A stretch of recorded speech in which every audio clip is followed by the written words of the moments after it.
ശ്രീനാരായണ പരമഗുരവേ നമ.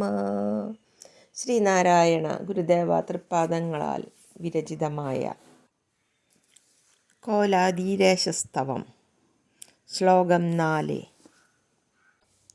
ഈ ലോചനമാതീന്ദ്രിയമേതെങ്കിലുമൊന്നിങ് ആലോചന കൂടാതെ പഥത്തിങ്കലണഞ്ഞാൽ ആലാക്കിലുടൻ സന്മതി തോന്നിക്കുകനീക്കൻ കോലത്തുകര കോവിലിൽ വാഴും പരമേശൻ.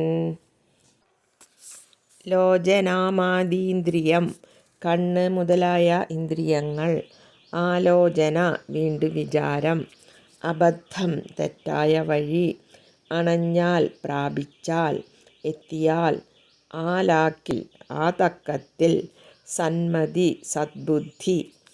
കണ്ണ് മുതലായ ജ്ഞാനേന്ദ്രിയങ്ങളിൽ ഏതെങ്കിലും ഒന്ന് ആലോചനയില്ലാതെ തെറ്റായ മാർഗത്തിൽ പോയാൽ ഉടൻ തന്നെ ആ ഘട്ടത്തിൽ കോലത്തുകരയുള്ള കോവിലിൽ സന്നിധാനം ചെയ്യുന്ന പരമശിവൻ എനിക്ക് സദ്ബുദ്ധി തോന്നിക്കുമാറാകണം. സർവനിയന്താവായതുകൊണ്ട് അബദ്ധത്തിൽ ചരിക്കാതെ ഭക്തനെ കാക്കുന്നത് ഈശ്വരൻ്റെ ചുമതലയാണ്.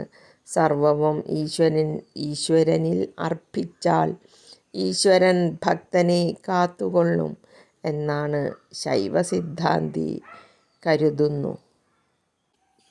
ഏതുപാസനയുടെയും പരമലക്ഷ്യം സർവം ബ്രഹ്മമയമാണെന്ന അനുഭവത്തിലെത്തിച്ചേരുകയാണ്.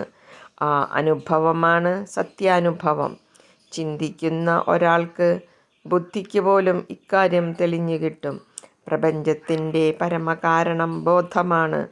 ബോധവസ്തുവിൽ അതിൻ്റെ തന്നെ ഭക്തിസ്പന്ദനം ഉണ്ടാക്കി കാണിക്കുന്ന വെറും കാഴ്ചകളാണ് ജഡരൂപങ്ങൾ. ബോധത്തിൻ്റെ ശക്തി ബോധഭിന്നമാവാൻ വയ്യ. ദീപത്തിൻ്റെ പ്രകാശം ദീപഭിന്നമാകാൻ വയ്യ. അതുപോലെ ശക്തിയിൽ രൂപം കൊള്ളുന്ന കാഴ്ചകൾ ശക്തിഭിന്നങ്ങളും ആവുകയില്ല. കാരണത്തിൽ നിന്നും ഭിന്നമായ കാര്യം സാധ്യമേയല്ല.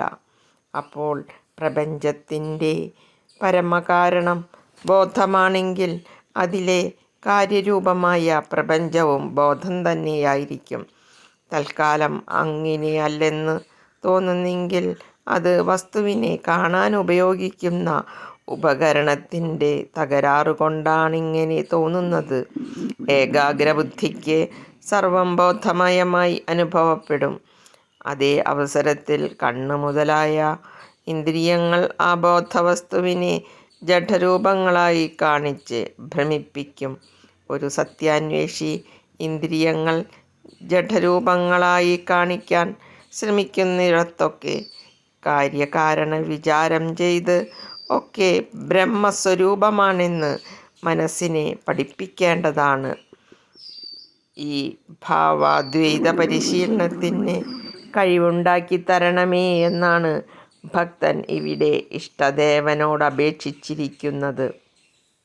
ജ്ഞാനേന്ദ്രിയങ്ങൾ ഉണ്ടാക്കുന്ന കാഴ്ചകളിൽ ഭാവാദ്വൈതം ശീലിക്കാൻ കഴിയവേ തന്നെ കർമ്മേന്ദ്രിയങ്ങളുടെ എല്ലാ ചലനങ്ങളും ഈശ്വരാരാധനയാക്കി തീർത്ത് ക്രിയാദ്വൈതം പരിശീലിക്കാനും തന്നെ പ്രാപ്തനാക്കണമെന്നാണ് ഭക്തൻ ഇനി ആവശ്യപ്പെടുന്നത്. ഓം ശാന്തി ശാന്തി ശാന്തി. ഓം തത് സത്. ശ്രീ നാരായണ ഗുരു അർപ്പണമസ്തു. ഓം